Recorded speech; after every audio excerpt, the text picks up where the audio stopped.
If you look at some standard English emails, probably the first thing you notice is that they're generally written in a fairly casual, conversational tone. I'm talking about business and academic contexts here. But don't let that fool you. Getting the right tone and expressing yourself with appropriate nuance is really very important if you want to make a good impression on the person you're sending it to. So let's start at the beginning with greetings.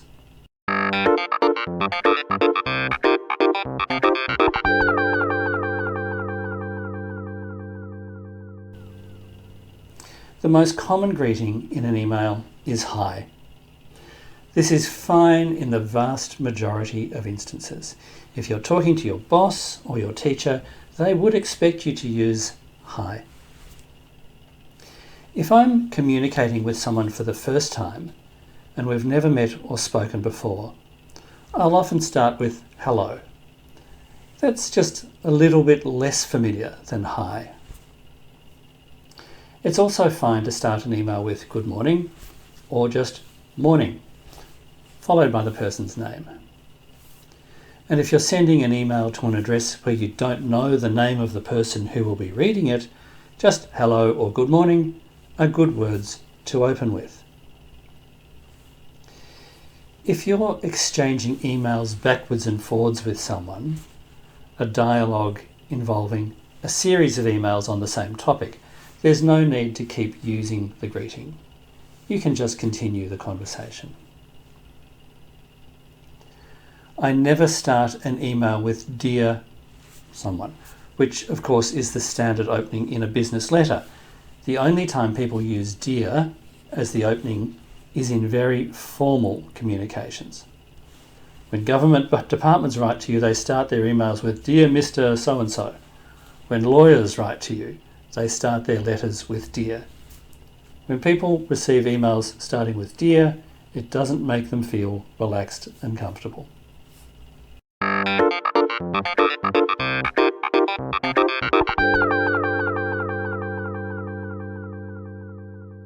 Often people will follow up their initial greeting with a second line intended as a friendly opening to the communication.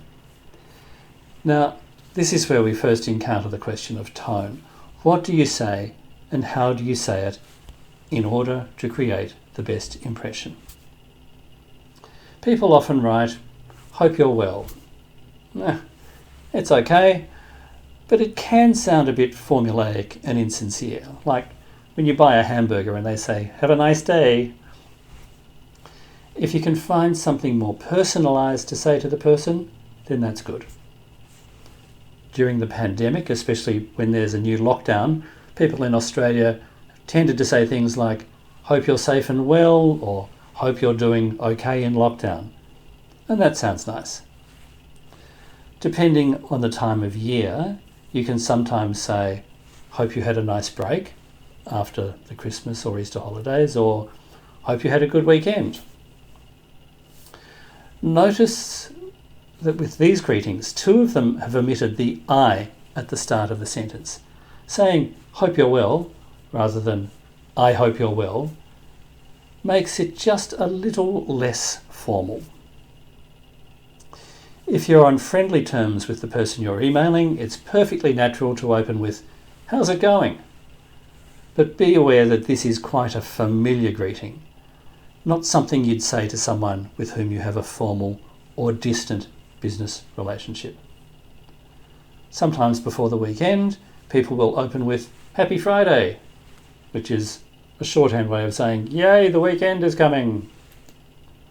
But avoid cliches. Hope this email finds you well. People often use it, but to me it sounds unnatural and actually a little bit pretentious.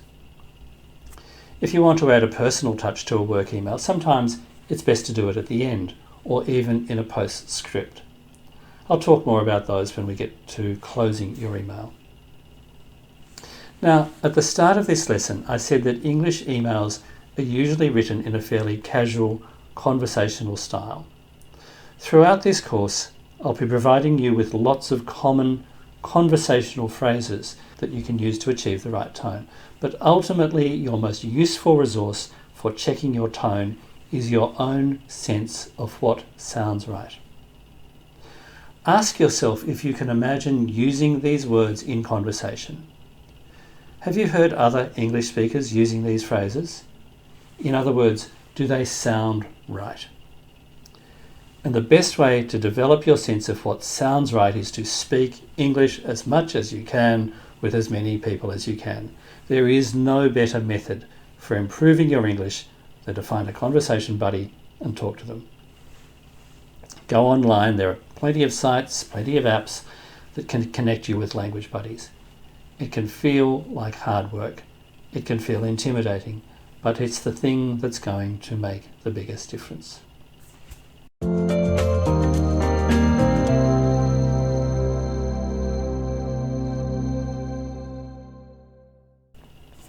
Here's an email I received recently from another company.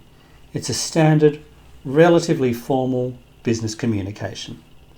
And as you can see, the purpose of the email is to say, no, we're not doing business. Hi Peter, our Sydney plant manager Mario Milani forwarded your email request to me. Having reviewed your request and based on our foreseeable forecast commitments, we are not in a position to take on additional work. I appreciate you considering Magna Foods for this project. Should you have any further questions, please do not hesitate to contact me. Kind regards, Janet Jones, Marketing Manager. But notice that even with an email like this, the greeting is, "Hi Peter."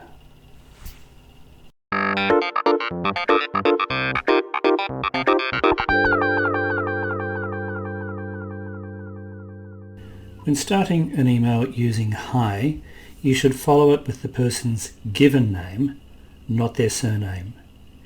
If you're sending an email to me, you would start it, "Hi Peter," not "Hi Peter McMillan."